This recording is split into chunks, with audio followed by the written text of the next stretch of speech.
शत्रुआत्मकस्य विष्णोर्व्यस्ताः समस्ताः सकलगुणनिधिः सर्वदोषव्यपेतः पूर्णानन्दो व्ययो यो गुरुरपि परमः चिन्तयेतं महान्तम् यं प्रव्रजन्तमनुपेतमपेतकृत्यं द्वैपायनो विरहकातर आजुहाव पुत्रेति तन्मयतया तरवोऽपि नेदुः तं सर्वभूतहृदयं मुनिमानतोऽस्मि। ಶ್ರೀಗುರುಭ್ಯೋ ನಮಃ. ಹರಿ ಓಂ. ಶ್ರೀಮದ್ಭಾಗವತದ ಸಪ್ತಮ ಸ್ಕಂಧದ 8ನೇ ಅಧ್ಯಾಯದಲ್ಲಿ ಇವತ್ತು 37ನೇ ಶ್ಲೋಕ.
ಹರೇಶ್ ಗುರುಗಳು ಏನು ಕೇಳಿಸ್ತಾ ಇಲ್ಲ.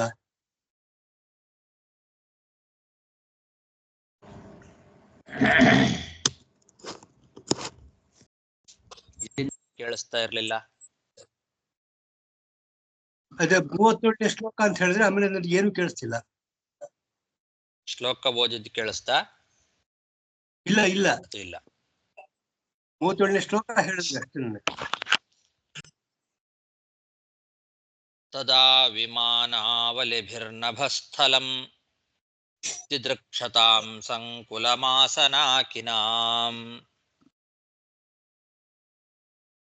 ಸುರಾನಕಾದುಂದುಭಯಶ್ಚ ಜಘ್ನಿರೆ ಗಂಧರ್ವಮುಖ್ಯಾ ನೃತುರ್ಜಗುಸ್ತ್ರಿಯಃ. ನರಸಿಂಹನ ಅವತಾರ ಆಗಿದೆ. ಹಿರಣ್ಯಕಶಿಪುವಿನ ಸಂಹಾರ ಆಗಿದೆ. ಸಂಹಾರ ಮಾಡಿ ನರಸಿಂಹ ಸಿಂಹಾಸನದ ಸಭೆಯಲ್ಲಿ ರಾಜಸಿಂಹಾಸನದಲ್ಲಿ ಕೂತಿದ್ದಾನೆ.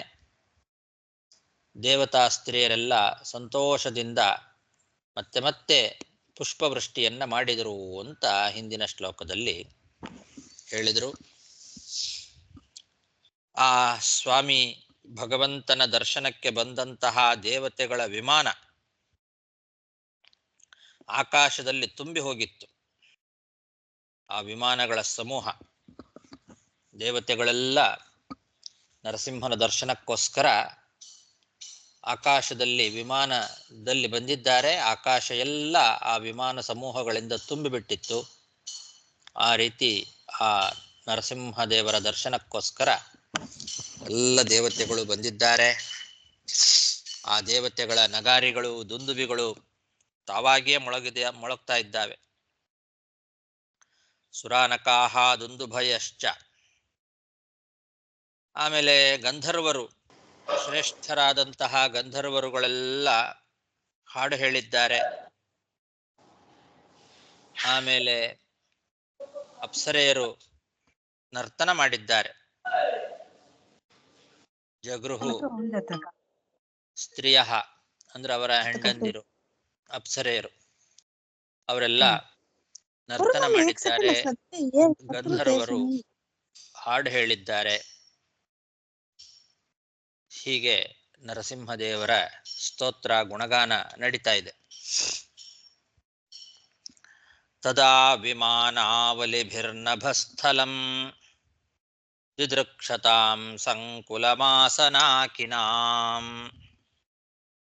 ಸುರಾನಕಾ ದುಂದುಭಯಶ್ಚ ಜಘ್ನಿರೆ ಗಂಧರ್ವಮುಖ್ಯಾಃ ನ ಋತುರ್ಜಗುಸ್ತ್ರಿಯಃ.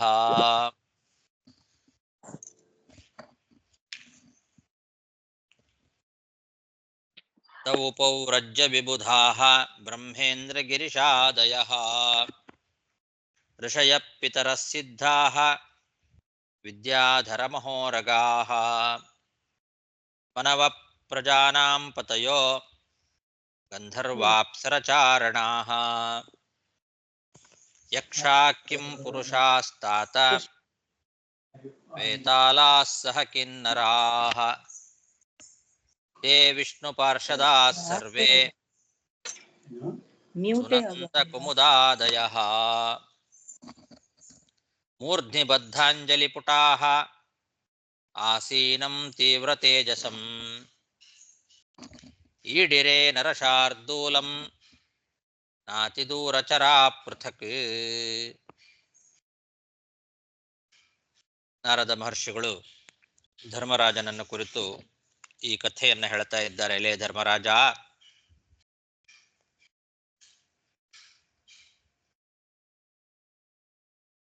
ಭಗವಂತನನ್ನ, ನರಸಿಂಹನನ್ನ ಎಲ್ಲ ದೇವತೆಗಳು ಕೂಡ ಸ್ತೋತ್ರ ಮಾಡಲಿಕ್ಕೆ ಆರಂಭ ಮಾಡಿದರು ಅಂತ.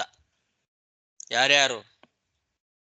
ಬ್ರಹ್ಮೇಂದ್ರ ಗಿರಿಶಾದಯ, ಬ್ರಹ್ಮ, ಇಂದ್ರ, ರುದ್ರದೇವರು, ಆಮೇಲೆ ಋಷಯ, ಋಷಿಗಳು, ಪಿತರಃ, ಪಿತೃದೇವತೆಗಳು, ಸಿದ್ಧಾಹ, ಸಿದ್ಧರು, ವಿದ್ಯಾಧರರು, ಮಹಾ ಉರಗಾಹ ಅಂದ್ರೆ ನಾಗಗಳು, ಮನವಃ, ಮನುಗಳು, ಪ್ರಜಾನಾಂಪತಯ, ಪ್ರಜಾಪತಿಗಳು, ಗಂಧರ್ವರು, ಅಪ್ಸರೆಯರು, ಚಾರಣರು, ಯಕ್ಷರು, ಕಿಂಪುರುಷರು, ವೇತಾಳರು, ಕಿನ್ನರರು, ಸುನಂದ, ಕುಮುದ ಮುಂತಾದಂತಹ ವಿಷ್ಣು ಪಾರ್ಷದರು ಅವರೆಲ್ಲ ಬಂದು ತಲೆ ಮೇಲೆ ಕೈ ಜೋಡಿಸಿ ಬದ್ಧಾಂಜಲಿ ಪುಟಾಹ,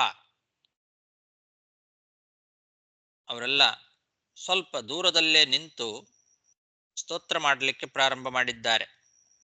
ನಾತಿ ದೂರಚರಾಹ ಅಂತ ಸ್ವಲ್ಪ ದೂರದಲ್ಲಿ ನಿಂತಿದ್ದಾರೆ, ಬಹಳ ಹತ್ತಿರಕ್ಕೆ ಯಾರು ಹೋಗಿಲ್ಲ.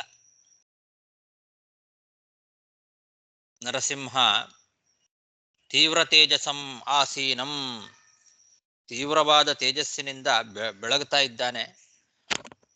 ಅಂತಹ ನರಸಿಂಹನನ್ನ ಒಬ್ಬೊಬ್ಬರಾಗೆ ಪೃಥಕ್ ಈಡಿರೆ ಅಂತ ಪ್ರತ್ಯೇಕವಾಗಿ ಒಬ್ಬೊಬ್ಬರೇ ಸ್ತೋತ್ರ ಮಾಡಲಿಕ್ಕೆ ಪ್ರಾರಂಭ ಮಾಡಿದ್ದಾರೆ. ತವು ಪೌರಜ್ಯ ವಿಬುಧಾಃ ಬ್ರಹ್ಮೇಂದ್ರ ಗಿರಿಶಾದಯಃ ಋಷಯಃ ಪಿತರಃ ಸಿದ್ಧಾಃ ವಿದ್ಯಾಧರ ಮಹೋರಗಾಃ ಮನವಃ ಪ್ರಜಾನಾಂ ಪತಯೋ ಗಂಧರ್ವಾಪ್ಸರಚಾರಣಾಃ ಯಕ್ಷಾ ಕಿಂ ಪುರುಷಾಸ್ತಾತ ವೇತಾಲಾಃ ಸಹ ಕಿನ್ನರಾಃ ತೇ ವಿಷ್ಣುಪಾರ್ಷದಾಃ ಸರ್ವೇ ಸುನಂದಕುಮುದಾದಯಃ ಮೂರ್ಧ್ನಿ ಬದ್ಧಾಂಜಲಿಪುಟಾಃ ಆಸೀನಂ ತೀವ್ರತೇಜಸಂ ಈಡಿರೆ ನರಶಾರ್ದೂಲಂ ನಾತಿದೂರಚರಾ ಪೃಥಕ್. ಪ್ರಾರಂಭದಲ್ಲಿ ಬ್ರಹ್ಮದೇವರು ಮಾಡಿದ ಸ್ತೋತ್ರ. ಬ್ರಹ್ಮೋವಾಚ ನತೋಸ್ಮ್ಯನಂತಾಯ ದುರಂತಶಕ್ತಯೇ ವಿಚಿತ್ರವೀರ್ಯಾಯ ಪವಿತ್ರಕರ್ಮಣೇ ವಿಶ್ವಸ್ಯ ಸರ್ಗಸ್ಥಿತಿ ಸಂಯಮಾನ್ ಗುಣೈಃ ಸ್ವಲೀಲಯಾ ಸಂದಧತೆ ವ್ಯಯಾತ್ಮನೇ. ಬ್ರಹ್ಮದೇವರು ಮೊದಲಿಗೆ ನರಸಿಂಹನನ್ನ ಸ್ತೋತ್ರ ಮಾಡ್ತಾ ಇದ್ದಾರೆ. ನತೋಸ್ಮಿ ಅನಂತಾಯ, ಅನಂತನಿಗೆ ನಮಸ್ಕಾರ ಅಂತಾರೆ. ನಿನ್ನ ಶಕ್ತಿಗೆ ಅಂತವೇ ಇಲ್ಲ, ಒಂದು ಎಂಡ್ ಅಂತ ಇಲ್ಲ. ದುರಂತ ಶಕ್ತಯೇ, ದುರಂತ ಅಂದ್ರೆ ಅಂತ ಇಲ್ಲದೆ ಇರುವಂತಹ ಶಕ್ತಿ. ನಿನ್ನ ಶಕ್ತಿಗೆ ಒಂದು ಮಿತಿ ಅಂತ ಇಲ್ಲ. ಅಂತಹ ಅನಂತ ನೀನು, ನಿನ್ನ ಪರಾಕ್ರಮ ಅದ್ಭುತವಾದ ಪರಾಕ್ರಮ, ವಿಚಿತ್ರ ವೀರ್ಯ. ನಿನ್ನ ಕೆಲಸಗಳೇ ಅತ್ಯಂತ ಪವಿತ್ರವಾದ ಕೆಲಸಗಳು. ಪವಿತ್ರ ಕರ್ಮಣೇ, ನೀನು ಗುಣೈಹಿ ತ್ರಿಗುಣಗಳಿಂದ ಈ ಜಗತ್ತಿನ ಸೃಷ್ಟಿ ಸ್ಥಿತಿ ಲಯ ಮೊದಲಾದವುಗಳನ್ನ ಅನಾಯಾಸವಾಗಿ ಮಾಡ್ತಾ ಇದ್ದಿ. ಸ್ವಲೀಲಯ ಸೃಷ್ಟಿ ಸ್ಥಿತಿ ಲಯಗಳನ್ನ ಅನಾಯಾಸವಾಗಿ ಮಾಡ್ತಾ ಇರ್ತಕ್ಕಂಥವನು ನೀನು. ಅಂತಹ ನೀನು ಅವ್ಯಯ, ನಿನಗೆ ಮಾತ್ರ ನಾಶವೇ ಇಲ್ಲ. ಅವ್ಯಯನಾಗಿರ್ತಕ್ಕಂತಹ ನೀನು ತ್ರಿಗುಣಗಳಿಂದ ಈ ಜಗತ್ತಿನ ಸೃಷ್ಟಿ ಸ್ಥಿತಿ ಲಯ ಮೊದಲಾದವುಗಳನ್ನು ಅನಾಯಾಸವಾಗಿ ಮಾಡ್ತಾ ಇದ್ದಿ. ಅಂತಹ ದುರಂತ ಶಕ್ತಿ ಉಳ್ಳ ವಿಚಿತ್ರ ವೀರ್ಯನಾದ ಪವಿತ್ರ ಕರ್ಮನಾದ ಅನಂತನಾದ ನಿನಗೆ ನತೋಸ್ಮಿ ನಮಸ್ಕಾರ ಮಾಡ್ತೇನೆ ಅಂತ ಇದು ಬ್ರಹ್ಮದೇವರು ಮಾಡಿದ ಸ್ತೋತ್ರ. ನತೋಸ್ಮ್ಯನಂತಾಯ ದುರಂತ ಶಕ್ತಯೇ ವಿಚಿತ್ರ ವೀರ್ಯಾಯ ಪವಿತ್ರ ಕರ್ಮಣೆ ವಿಶ್ವಸ್ಯ ಸರ್ಗಸ್ಥಿತಿ ಸಂಯಮಾನ್ ಗುಣೈಃ ಸ್ವಲೀಲಯಾ ಸಂದಧತೆ ವ್ಯಯಾತ್ಮನೇ. ಆಮೇಲೆ ರುದ್ರದೇವರು ಸ್ತೋತ್ರ ಮಾಡ್ತಾ ಇದ್ದಾರೆ. ರುದ್ರೌವಾಚ ಕೋಪಕಾಲೋ ಯುಗಾಂತಸ್ತೆ ಹತೋಯಮಸುರೋಲ್ಪಕಃ ತತ್ಸುತಂ ಪಾಹ್ಯನುಸೃತಂ ಭಕ್ತಂ ತೇ ಭಕ್ತವತ್ಸಲ.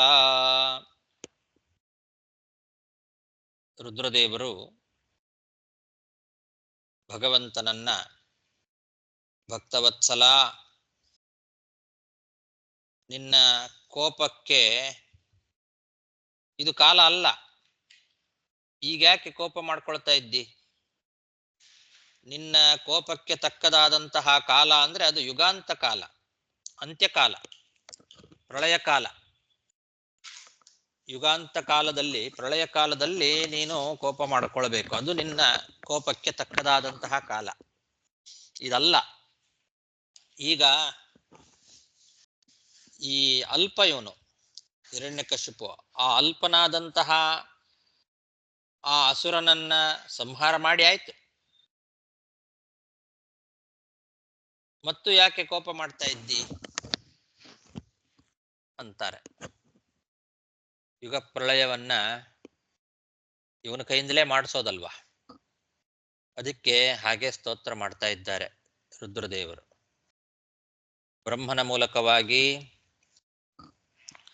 ಸೃಷ್ಟಿಯನ್ನ ಮಾಡಿಸ್ತಾನೆ ಭಗವಂತ. ಹಾಗಾಗಿ ಅವನು ಮೊದಲು ವಿಶ್ವಸ್ಯ ಸರ್ಗಸ್ಥಿತಿ ಸಂಯಮಾನ್ ಅಂತ ಹೇಳ್ದ.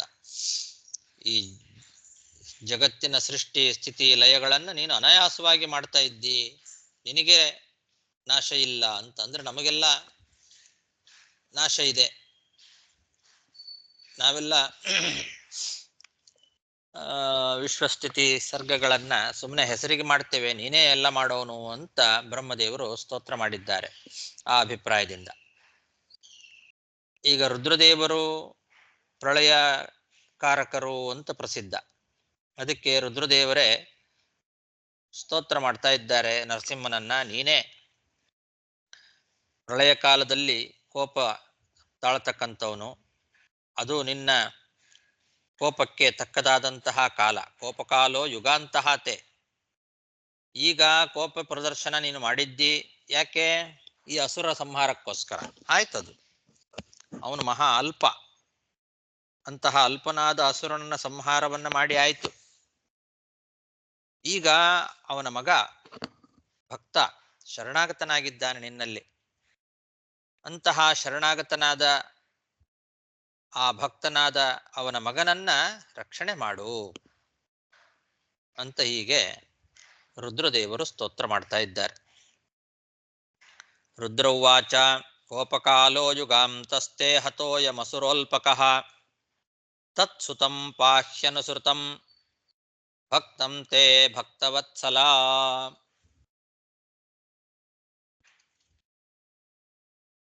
ಇಲ್ಲಿ ಸತ್ಯಧರ್ಮ ತೀರ್ಥರು ಕೋಪಕಾಲಹ ಅಂತ ಒಂದು ಪಾಠ ಇದೆ, ಜೊತೆಗೆ ಕೋಪಕಾರಹ ಅಂತ. ಕೋ ಅಪಕಾರಹ, ಇವನಿದ್ದಾನಲ್ಲ ಭಕ್ತನಾದ ಪ್ರಹ್ಲಾದ, ಅವನೇನು ಅಪಕಾರ ಮಾಡಿದ್ದಾನೆ ನಿನಗೆ? ಕೋ ಅಪಕಾರಹ ಅಂತ ಇನ್ನೊಂದು ಪಾಠ ಇಟ್ಕೊಂಡಿದ್ದಾರೆ. ಆ ರೀತಿ ಇಟ್ಟುಕೊಂಡ್ರೆ ಹಾಗೆ. ಅದನ್ನೇ ಕೋಪಕಾಲಹ ಲ ಅನ್ನೋದ್ರ ಬದಲು ರ ಅಂತ ಮಾಡ್ಕೊಂಡ್ಬಿಡೋದು. ರಲಯೋರ್ ಅಭೇದ ಅಂತ ಒಂದು ಶಾಸ್ತ್ರದಲ್ಲಿ ನಿಯಮ ಇದೆ. ರಕಾರ ಮತ್ತು ಲಕಾರಗಳಿಗೆ ಅಭೇದ. ಹಾಗಿಟ್ಟುಕೊಂಡು ಲಕಾರವನ್ನೇ ರಕಾರ ಮಾಡ್ಕೊಂಡ್ರೆ ಕೋಪಕಾರಹ ಅಂತ ಆಗುತ್ತೆ. ಕೋ ಅಪಕಾರಹ, ಏನು ಅಪಕಾರ ಮಾಡಿದ್ದಾನೆ ಈ ಪ್ರಹ್ಲಾದ? ಏನು ಅಪಕಾರ ಮಾಡಿದ್ದಾನೆ? ಏನು ಇಲ್ಲ. ಹಾಗಾಗಿ ಅವನನ್ನು ಕಾಪಾಡು. ಈಗ ಯಾಕೆ ಇನ್ನೂ ಕೋಪ ಪ್ರದರ್ಶನ ಮಾಡ್ತಾ ಇದ್ದಿ ಅಂತ ಹಾಗೂ ಕೂಡ ವ್ಯಾಖ್ಯಾನ ಮಾಡಿದ್ದಾರೆ.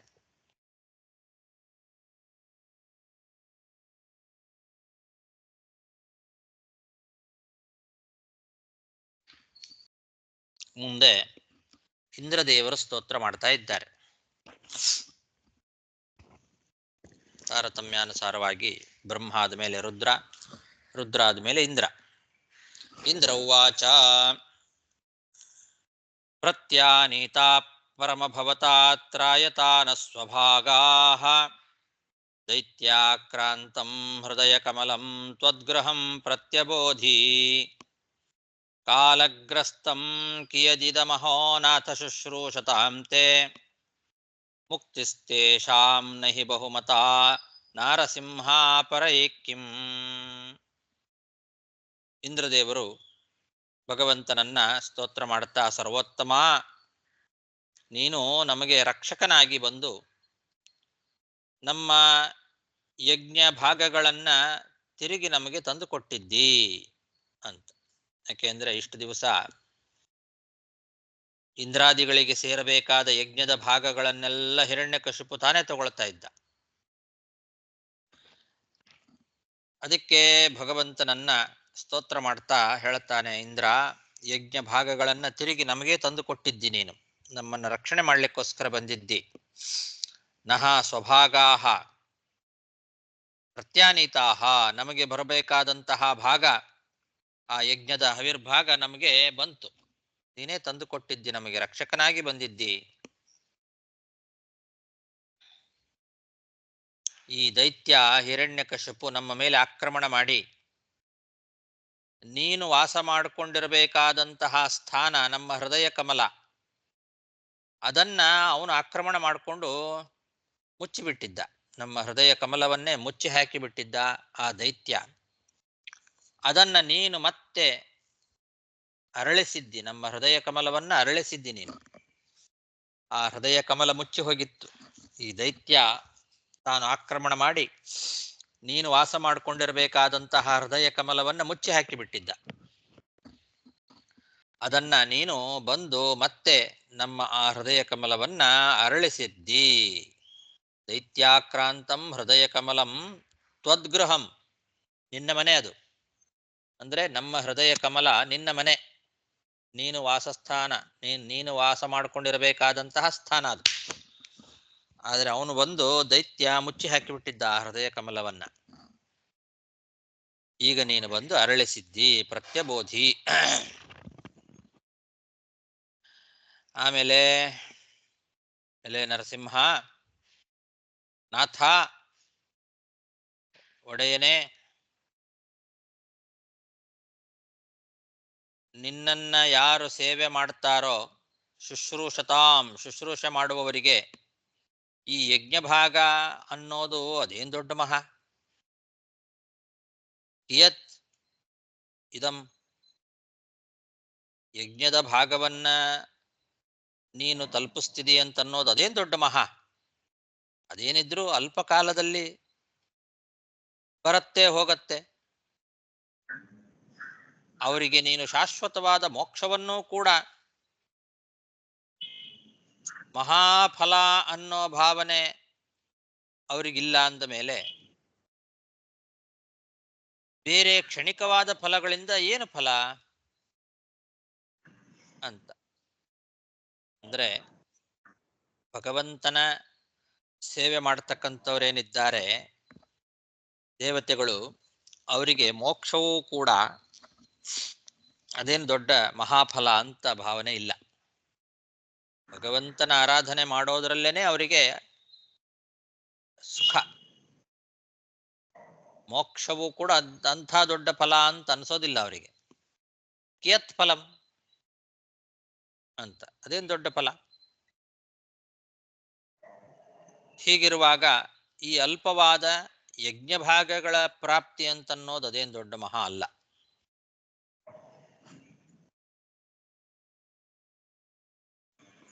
ಹೀಗಿರುವಾಗ ಕ್ಷಣಿಕವಾದ ಫಲಗಳು ಅದೆಲ್ಲ ಯಾವ ಲೆಕ್ಕ?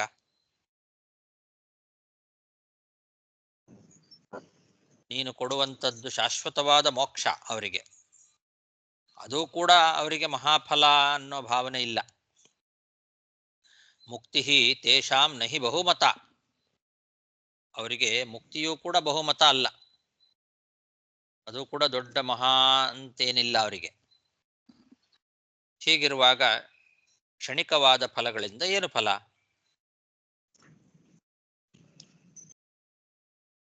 ಪ್ರತ್ಯಾನೀತಾ ಪರಮಭವತಾ ತ್ರಾಯತಾ ನ ಸ್ವಭಾಗಾಃ ದೈತ್ಯಾಕ್ರಾಂತಂ ಹೃದಯ ಕಮಲಂ ತ್ವದ್ಗೃಹಂ ಪ್ರತ್ಯಬೋಧಿ ಕಾಲಗ್ರಸ್ತಂ ಕಿಯದಿದಮಹೋ ನಾಥ ಶುಶ್ರೂಷತಾಂ ತೇ ಮುಕ್ತಿಸ್ತೇಷಾಂ ನಹಿ ಬಹುಮತಾ ನಾರಸಿಂಹಾಪರೈಕ್ಯಂ. ಋಷಯ ಊಚುಃ. ಈಗ ಋಷಿಗಳು ಸ್ತೋತ್ರ ಮಾಡ್ತಾ ಇದ್ದಾರೆ. ತ್ವಂ ನಸ್ತಪ ಪರಮಮಾರ್ಥಯದಾತ್ಮತೇಜೋ ಏನೇದಮಾದಿಪುರುಷಾತ್ಮಗತಂ ಸಮಸ್ತಂ ತದ್ವಿಪ್ರಲುಪ್ತಮಮುನಾದ್ಯ ಶರಣ್ಯಪಾಲ ರಕ್ಷಾಗೃಹೀತ ವಪುಷಾ ಪುನರನ್ವಮಂಸ್ಥಾಃ. ಋಷಿಗಳೆಲ್ಲ ಸ್ತೋತ್ರ ಮಾಡ್ತಾ ಇದ್ದಾರೆ. ಎಲೆ ಆದಿಪುರುಷ, ಶರಣಾಗತ ರಕ್ಷಕ, ನೀನು ನಮಗೆ ಉತ್ತಮವಾದ ತಪಸ್ಸನ್ನ ಹಿಂದೆ ಉಪದೇಶ ಮಾಡಿದ್ದಿ. ಎಂಥ ತಪಸ್ಸದು? ಜ್ಞಾನಸ್ವರೂಪವಾದ ತಪಸ್ಸು. ಉತ್ತಮವಾದ ಜ್ಞಾನಸ್ವರೂಪವಾದ ತಪಸ್ಸನ್ನ ನಮಗೆ ಹಿಂದೆ ಉಪದೇಶ ಮಾಡಿದ್ದಿ. ಆ ಒಂದು ಜ್ಞಾನರೂಪವಾದ ತಪಸ್ಸಿನಿಂದ ನಾವು ಮಾಡಿದ ಧ್ಯಾನ, ಆ ಧ್ಯಾನ ರೂಪವಾದ ತಪಸ್ಸಿನಿಂದ ಸಮಸ್ತ ಜಗತ್ತನ್ನ ನಮ್ಮ ಮನಸ್ಸಿಗೆ ತಂದುಕೊಂಡಿದ್ವಿ. ಆದರೆ ಈ ದೈತ್ಯ ನಮ್ಮ ಆ ಎಲ್ಲ ತಪಸ್ಸನ್ನು ನಾಶ ಮಾಡಿಬಿಟ್ಟಿದ್ದ. ನಾವು ಮಾಡಿದ ಆ ಎಲ್ಲ ತಪಸ್ಸನ್ನು ಕೂಡ ನಾಶ ಮಾಡಿಬಿಟ್ಟಿದ್ದ ಈ ದೈತ್ಯ ಹಿರಣ್ಯಕಶಿಪು. ಈಗ ನೀನು ಬಂದು ನಮ್ಮನ್ನೆಲ್ಲ ರಕ್ಷಣೆ ಮಾಡ್ತಾ ಇದ್ದೀ. ನಮ್ಮ ರಕ್ಷಣೆಗೋಸ್ಕರ ಅಂತ ಅವತಾರ ಮಾಡಿ ಆ ಎಲ್ಲ ತಪಸ್ಸನ್ನ ಪುನಃ ನಮಗೆ ಅನುಗ್ರಹ ಮಾಡಿದ್ದಿ ಅಂತ ಆ ಋಷಿಗಳೆಲ್ಲ ತಪಸ್ಸನ್ನ, ಅವರಿಗೆ ಕೊಟ್ಟಂತಹ ಭಗವಂತನ ತಪಸ್ಸನ್ನ ಸ್ಮರಣೆ ಮಾಡ್ಕೊಳ್ತಾ ಇದ್ದಾರೆ. ತಪಸ್ಸು ಅಂದ್ರೆ ಜ್ಞಾನರೂಪವಾದ ತಪಸ್ಸದು. ತ್ವಂ ನಃ ತಪಃ ಅಂತ. ತಪಃ ಅಂತಂದ್ರೆ ಬರೇ ತಪಸ್ಸಲ್ಲ, ಜ್ಞಾನರೂಪವಾದ ತಪಸ್ಸು, ಉತ್ತಮವಾದ ತಪಸ್ಸು. ಅಂತಹ ತಪಸ್ಸನ್ನ ಇವನು ನಾಶ ಮಾಡಿದ್ದ ದೈತ್ಯ. ಅದನ್ನ ಪುನಃ ನಮಗೆ ಅನುಗ್ರಹ ಮಾಡಿದ್ದಿ ನೀನು, ನಮ್ಮ ರಕ್ಷಣೆಗೋಸ್ಕರ ಅಂತಲೇ ಅವತಾರ ಮಾಡಿದ್ದಿ ಅಂತ ಸ್ತೋತ್ರ ಮಾಡ್ತಾ ಇದ್ದಾರೆ. ಪರಮಾರ್ಥ ಯದಾತ್ಮತೇಜೋ ಏನೇದ ಮಾದಿಪುರುಷ ಆತ್ಮಗತಂ ಸಮಸ್ತಂ ಅಂತ. ನಿನ್ನ ಆ ಧ್ಯಾನ ಏನಿದೆ, ಆ ಧ್ಯಾನ ರೂಪವಾದ ತಪಸ್ಸಿನಿಂದ ಇಡೀ ಜಗತ್ತನ್ನ ನಮ್ಮ ಮನಸ್ಸಿಗೆ ನಾವು ತಂದುಕೊಂಡಿದ್ವಿ ಅಂತ. ಆತ್ಮತೇಜ ಅಂತಿದೆ ಇಲ್ಲಿ.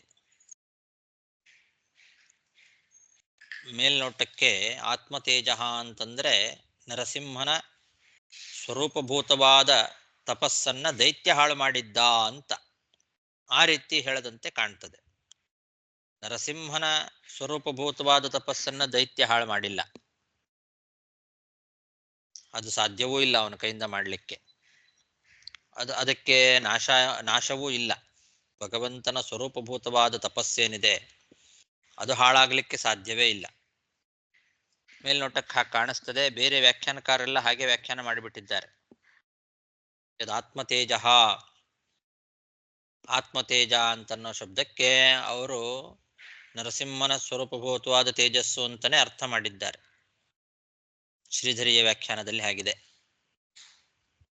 ಆದರೆ ಭಗವಂತನ ಸ್ವರೂಪಭೂತವಾದ ತಪಸ್ಸಿಗೆ ಯಾವತ್ತೂ ನಾಶ ಇಲ್ಲ. ಉಳಿದ ವ್ಯಾಖ್ಯಾನಕಾರರು ಕೂಡ ಆ ಶ್ರೀಧರಿಯ ವ್ಯಾಖ್ಯಾನದಲ್ಲಿ ಹೇಳಿದಂತೆಯೇ ಅವರು ಕೂಡ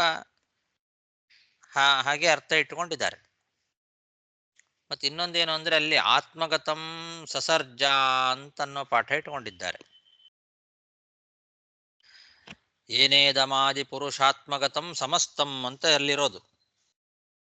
ಇವರು ಏನೇದಮಾದಿ ಪುರುಷ ಆತ್ಮಗತಂ ಸಸರ್ಜ ಅಂತ ಪಾಠ ಇಟ್ಟುಕೊಂಡು ಪರಮಾತ್ಮ ತನ್ನ ಸ್ವರೂಪಭೂತವಾದ ತಪಸ್ಸಿನಿಂದ ಜಗತ್ತನ್ನ ಸೃಷ್ಟಿ ಮಾಡಿದ್ದಾನೆ ಅಂತ ಈ ರೀತಿ ವ್ಯಾಖ್ಯಾನ ಮಾಡಿದ್ದಾರೆ. ವೀರರಾಘವ ವ್ಯಾಖ್ಯಾನದಲ್ಲಿ ಮತ್ತು ಭಗವತ್ ಪ್ರಸಾದ ವ್ಯಾಖ್ಯಾನಗಳಲ್ಲಿ ಮಾತ್ರ ಪರಮಾತ್ಮ ಉಪದೇಶ ಮಾಡಿದ್ದು ಋಷಿಗಳ ಧ್ಯಾನರೂಪವಾದ ತಪಸ್ಸನ್ನ, ಆ ತಪಸ್ಸು ಆತ್ಮತೇಜ ಅಂದ್ರೆ ಪರಮಾತ್ಮ ಸ್ವರೂಪವನ್ನ ಋಷಿಗಳಿಗೆ ತಿಳಿಯುವಂತೆ ಮಾಡುವಂಥದ್ದು. ಆ ತಪಸ್ಸಿನಿಂದಲೇ ಬ್ರಹ್ಮದೇವರು ಜಗತ್ತನ್ನ ಸೃಷ್ಟಿ ಮಾಡಿದರು. ಅದನ್ನ ಹಿರಣ್ಯಕಶಿಪು ಹಾಳು ಮಾಡಿದ್ದಾನೆ ಅಂತ ಅವರು ಹೇಳಿದ್ದಾರೆ. ಉಳಿದವರೆಲ್ಲರೂ ಅಪಪಾಠ ಇಟ್ಕೊಂಡು ಬೇರೆ ವ್ಯಾಖ್ಯಾನ ಮಾಡಿದ್ರು ಕೂಡ ಈ ವ್ಯಾಖ್ಯಾನದಲ್ಲಿ ಹಾಗೆ ಹೇಳಿದ್ದಾರೆ. ಆದರೆ ಪರಮಾತ್ಮ ಋಷಿಗಳಿಗೆ ಉಪದೇಶ ಮಾಡಿದ ತಪಸ್ಸಿನಿಂದ ಬ್ರಹ್ಮದೇವರು ಜಗತ್ತನ್ನ ಸೃಷ್ಟಿ ಮಾಡಿದರು ಅಂದ್ರೆ ಅದು ಅಸಂಗತ. ಋಷಿಗಳಿಗೆ ಉಪದೇಶ ಮಾಡಿದ ತಪಸ್ಸಿನಿಂದ ಬ್ರಹ್ಮದೇವರು ಜಗತ್ತನ್ನ ಸೃಷ್ಟಿ ಮಾಡಿದರು ಅಂತನ್ನೋದು ಸರಿಯಾಗೋದಿಲ್ಲ. ಪರಮಾತ್ಮ ತನ್ನ ಸ್ವರೂಪಭೂತವಾದ ಜ್ಞಾನರೂಪವಾದ ತಪಸ್ಸನ್ನ ಉಪದೇಶ ಮಾಡಿದ್ದಾನೆ. ಋಷಿಗಳು ಅದೇ ರೀತಿಯ ತಮ್ಮದೇ ಆದ ಧ್ಯಾನ ರೂಪವಾದ ತಪಸ್ಸನ್ನ ಮಾಡ್ತಾ ಇದ್ರು. ಅದನ್ನ ಹಿರಣ್ಯಕಶಿಪು ನಿಲ್ಲಿಸಿದ ಅಂತ ಹಾಗೆ ಹೇಳಬೇಕು. ಬ್ರಹ್ಮದೇವರು ಕೂಡ ಅದೇ ರೀತಿಯ ತಮ್ಮದೇ ಆದ ಧ್ಯಾನ ರೂಪವಾದ ತಪಸ್ಸಿನಿಂದ ಜಗತ್ತನ್ನ ಸೃಷ್ಟಿ ಮಾಡಿದರು ಅಂತ ಹೇಳಬೇಕು. ಹೊರತು ಪರಮಾತ್ಮ ಉಪದೇಶ ಮಾಡಿದ ತನ್ನ ಸ್ವರೂಪಭೂತವಾದ ತಪಸ್ಸಿನಿಂದ ಬ್ರಹ್ಮದೇವರು ಸೃಷ್ಟಿ ಮಾಡಿದ್ದಲ್ಲ. ಮತ್ತೆ ಆ ಸ್ವರೂಪಭೂತವಾದ ಭಗವಂತನ ಸ್ವರೂಪಭೂತವಾದ ಆ ತಪಸ್ಸನ್ನ ಹಿರಣ್ಯಕಶಿಪು ಹಾಳು ಮಾಡಲಿಕ್ಕೆ ಸಾಧ್ಯವೂ ಇಲ್ಲ. ಆ ತಪಸ್ಸಿನಿಂದ ಸೃಷ್ಟಿ ಮಾಡಿದರು ಅಂದರೆ ಅಂಥದ್ದೇ ಆದ ಬೇರೆ ತಪಸ್ಸಿನಿಂದ ಸೃಷ್ಟಿ ಮಾಡಿದರು. ಆ ತಪಸ್ಸನ್ನ ಹಿರಣ್ಯಕಶಿಪು ಹಾಳೆ ಮಾಡಿದ ಅಂತ. ಹಾಗಂದ್ರೆ ಅಂಥದ್ದೇ ಆದ ತಪಸ್ಸನ್ನ ಹಾಳು ಮಾಡಿದ ಅಂತ ಅರ್ಥ ಇಟ್ಟುಕೊಳ್ಬೇಕು. ಅದೇ ತಪಸ್ಸಲ್ಲ, ಅಂಥದ್ದೇ ಆದ ತಪಸ್ಸು ಅಂತ. ಪರಮಾತ್ಮ ಸ್ವರೂಪವಾದ ಹಾಗೆ ಒಂದು ವ್ಯವಹಾರ ಮಾಡುವಂಥದ್ದು ಲೋಕದಲ್ಲಿ ಕಂಡಿದೆ. ಅದೇ ರೀತಿಯಾದ ವಸ್ತುವನ್ನ ಅದೇ ಅಂತ ಹೇಳೋ ಥರ ಅಂಥದ್ದೇ ಅಂತ. ಹಿಂದೆ ಪ್ರಥಮ ಸ್ಕಂದದಲ್ಲಿ ಅರ್ಜುನ ಧರ್ಮರಾಜನಿಗೆ ಹೇಳೋದೊಂದು ಮಾತಿದೆ, ತದ್ವೈ ಧನುಹು ತೈಷವಃ ಸರಥೋ ಹಯಾಸ್ತೆ ಅಂತ. ಅರ್ಜುನ ಬಂದು ಹೇಳ್ತಾನೆ, ಕೃಷ್ಣ ಮಾತ್ರ ಇರಲಿಲ್ಲ, ಅದೇ ಧನುಸ್ಸಿತ್ತು, ಅದೇ ಬಾಣಗಳು, ಅದೇ ನಾನು, ಅದೇ ರಥ, ಆದರೆ ನಾನು ಸೋತು ಬಿಟ್ಟೆ ಅಂತ ಆ ಕೃಷ್ಣಾವತಾರದ ಸಮಾಪ್ತಿಯ ಅನಂತರದಲ್ಲಿ ಬಂದು ಅರ್ಜುನ ಹೇಳುವ ಮಾತಿನಲ್ಲಿ ತದ್ವೈ ಧನುಹು ತೈಷವಃ ಸರಥೋ ಹಯಾಸ್ತೆ ಅಂತ ಅಲ್ಲ, ಅದೇ ಧನುಸ್ಸು ಅದೇ ಬಾಣ ಅಂತ. ಅದೇ ಬಾಣ ಅಂದ್ರೆ ಅಂಥದ್ದೇ ಬಾಣ ಅಂತ ಅರ್ಥ, ಅದೇ ಅಲ್ಲ, ಆ ಬಾಣಗಳಲ್ಲ. ಆ ಬಾಣಗಳು ಅವತ್ತೇ ಅಲ್ಲೇ ಬಿಟ್ಟಾಗಿದೆ. ಅಂಥದ್ದೇ ಬಾಣ ಅಂತ ಹೇಳೋ ಅಭಿಪ್ರಾಯದಲ್ಲಿ ಅದೇ ಬಾಣ ಅಂತ ಹೇಳ್ತಾನೆ. ಹೀಗೆ ವ್ಯವಹಾರ ಅನ್ನೋದು ಲೋಕದಲ್ಲಿ ಕಂಡಿದೆ. ಈ ರೀತಿ ವ್ಯವಹಾರ ಮಾಡಬಹುದು, ಅಂಥದ್ದೇ ಇದ್ದಾಗ ಅದೇ ಅಂತ ವ್ಯವಹಾರ ಮಾಡಬಹುದು ಅಂತನ್ಲಿಕ್ಕೆ ಬ್ರಹ್ಮತರ್ಕದಲ್ಲಿ ಪ್ರಮಾಣವೂ ಇದೆ. ಸದೃಶೇವಾ ಪ್ರಧಾನೇವಾ ಕಾರಣೇವಾ ತದಿತ್ಯಯಂ ಶಬ್ದ ಸಂಘಟತೆ ಭೇದೆ ವಿದ್ಯಮಾನೇಪಿ ತತ್ವತಃ ಅಂತ ಇದು ಬ್ರಹ್ಮತರ್ಕದಲ್ಲಿ ಬರುವಂತಹ ಮಾತು. ವಸ್ತುತಃ ಭೇದ ಇದ್ರೂ ಸಾದೃಶ್ಯ ಇದ್ದರೆ ಅಥವಾ ಪ್ರಧಾನತ್ವ ಮೊದಲಾದ ಕಾರಣತ್ವ ಇವೆಲ್ಲ ಇದ್ದರೆ ಅದೇ ಅಂತ ಅಭೇದ ವ್ಯವಹಾರ ಮಾಡೋದು ಕೂಡುತ್ತದೆ ಅಂತ. ಆದ್ರಿಂದ ಪ್ರಕೃತ ಶ್ಲೋಕದಲ್ಲಿಯೂ ಕೂಡ ಹೀಗೆ ಸಾದೃಶ್ಯ ಪ್ರಯುಕ್ತವಾಗಿ ಅಭೇದ ವ್ಯವಹಾರ ಅಂತ ಇಟ್ಟುಕೊಳ್ಬೇಕು. ಅದೇ ಅಂತ ಅರ್ಥ ಅಲ್ಲ, ಅದರಂತೆ ಇರುವಂಥದ್ದು, ಅಂಥದ್ದೇ ಆದ ತಪಸ್ಸು ಅಂತ. ಹಾಗೆ ಇಲ್ಲಿ ಮಧ್ವಾಚಾರ್ಯರು ಒಂದು ಶ್ರುತಿಯನ್ನ ಉದಾಹರಣೆ ಮಾಡ್ತಾ ಇದ್ದಾರೆ. ತದ್ವಿಪ್ರಲುಪ್ತಮಿತಿ ಭೇದವಚನಂ ಆಲೋಚನಮೇವ ತಪಃ ಯಸ್ಯ ಜ್ಞಾನಮಯಂ ತಪಃ ಇತಿ ಶ್ರುತೇಹೇ ಅಂತ ಆ ಶ್ರುತಿಯನ್ನ ದೃಷ್ಟಾಂತ ಕೊಟ್ಟು ಈ ವಿಷಯವನ್ನು ತಿಳಿಸಿದ್ದಾರೆ. ಪರಮಾತ್ಮ ಉಪದೇಶ ಮಾಡಿದ ತನ್ನ ಸ್ವರೂಪಭೂತವಾದ ತಪಸ್ಸನ್ನ ಹಿರಣ್ಯಕಶಿಪು ಹಾಳು ಮಾಡಿದ ಅಂತ ಹೇಳೋದು ಸಾದೃಶ್ಯ ಪ್ರಯುಕ್ತವಾದ ಅಭೇದ ವ್ಯವಹಾರವನ್ನ ಇಟ್ಟುಕೊಂಡು. ಸಾದೃಶ್ಯ ಪ್ರಯುಕ್ತವಾದ ಅಭೇದ ವ್ಯವಹಾರ. ಪರಮಾತ್ಮ ಸ್ವರೂಪಭೂತವಾದ ತಪಸ್ಸು ಅಂದ್ರೆ ಈ ನಾವು ದೇಹದಿಂದ ಕಷ್ಟಪಟ್ಟು ಮಾಡ್ತೇವಲ್ಲ ತಪಸ್ಸು, ಕೃಚ್ಛ್ರ ಚಾಂದ್ರಾಯಣ ಮೊದಲಾದ ತಪಸ್ಸು, ಅದಲ್ಲ. ಜ್ಞಾನರೂಪವಾದ ತಪಸ್ಸು ಅದನ್ನು ಇಟ್ಟುಕೊಳ್ಬೇಕು. ಅವನ ಜ್ಞಾನವೇ ತಪಸ್ಸು ಅಂತ ಕರೆಸ್ಕೊಳ್ತದೆ. ಅದೆಲ್ಲಿ ಹೇಳಿದ್ದಾರೆ? ಯಸ್ಯ ಜ್ಞಾನಮಯಂ ತಮಃ ಅಂತ. ಯಸ್ ಸರ್ವಜ್ಞ ಸರ್ವವಿತ್ ಯಸ್ಯ ಜ್ಞಾನಮಯಂ ತಮಃ ಅಂತ ಅನ್ನಲ್ಲಿ ಜ್ಞಾನವನ್ನೇ ಯಸ್ಯ ಜ್ಞಾನಮಯಂ ತಪಃ ಅಂತ ಜ್ಞಾನವನ್ನೇ ತಪಸ್ಸು ಅಂತ ಹೇಳಿದ್ದಾರೆ. ಹಾಗಾಗಿ ಜ್ಞಾನರೂಪವಾದ ತಪಸ್ಸನ್ನ ಇಟ್ಟುಕೊಳ್ಬೇಕು. ಅಂತಹ ತಪಸ್ಸು ಅದು ಸ್ವರೂಪಭೂತವಾದ ತಪಸ್ಸಲ್ಲ, ಅದರಂಥದ್ದೇ ತಪಸ್ಸು. ಹಿರಣ್ಯಕಶಿಪು ಮೊದಲಾದವರು ಅದನ್ನು ಹಾಳು ಮಾಡಿದ್ದು. ಹಿರಣ್ಯಕಶಿಪು ಹಾಳು ಮಾಡಿದ್ದದು ಇವರು ಮಾಡ್ತಾ ಇದ್ದಂತಹ ತಪಸ್ಸು. ಋಷಿಗಳೆಲ್ಲ ನಾವು ನಮ್ಮ ಧ್ಯಾನ ರೂಪವಾದ ತಪಸ್ಸಿನಿಂದ ಜಗತ್ತನ್ನ ಮನಸ್ಸಿಗೆ ತಂದುಕೊಂಡಿದ್ವಿ, ಆ ತಪಸ್ಸನ್ನ ಈ ದೈತ್ಯ ಹಾಳು ಮಾಡಿದ್ದ ಅಂತ ಹೇಳ್ತಾ ಇದ್ದಾರೆ. ಅದನ್ನ ನೀನು ಇವಾಗ ನಮ್ಮ ರಕ್ಷಣೆಗೋಸ್ಕರ ಅವತಾರ ಮಾಡಿ ಆ ತಪಸ್ಸನ್ನು ನಮಗೆ ಪುನಃ ಕೊಟ್ಟಿದ್ದಿ, ಅನುಗ್ರಹ ಮಾಡಿದ್ದಿ ಅಂತ ಋಷಿಗಳು ಸ್ತೋತ್ರ ಮಾಡ್ತಾ ಇದ್ದಾರೆ. ತ್ವಂ ನಸ್ತಪ ಪರಮಮಾತ್ಥಯದಾತ್ಮತೇಜೋ ಏನೇದಮಾದಿ ಪುರುಷಾತ್ಮಗತಂ ಸಮಸ್ತಂ ತದ್ವಿಪ್ರಲುಪ್ತಮಮುನಾದ್ಯ ಶರಣ್ಯಪಾಲ ರಕ್ಷಾ ಗೃಹೀತ ವಪುಷಾ ಪುನರನ್ವಮಂಸ್ಥಾಃ. ಸಾಕು. ಶ್ರೀಕೃಷ್ಣಾರ್ಪಣಮಸ್ತು.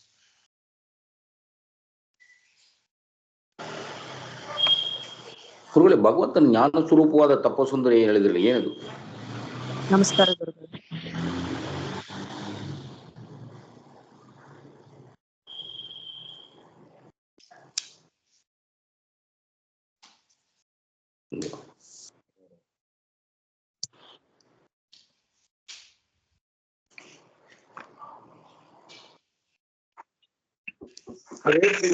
ನಮಸ್ಕಾರ ಗುರುಗಳೇ. ಹರೇ ನಮಃ. ನಮಸ್ಕಾರ ಗುರುಗಳೇ. ನಮಸ್ಕಾರ ಗುರುಗಳೇ.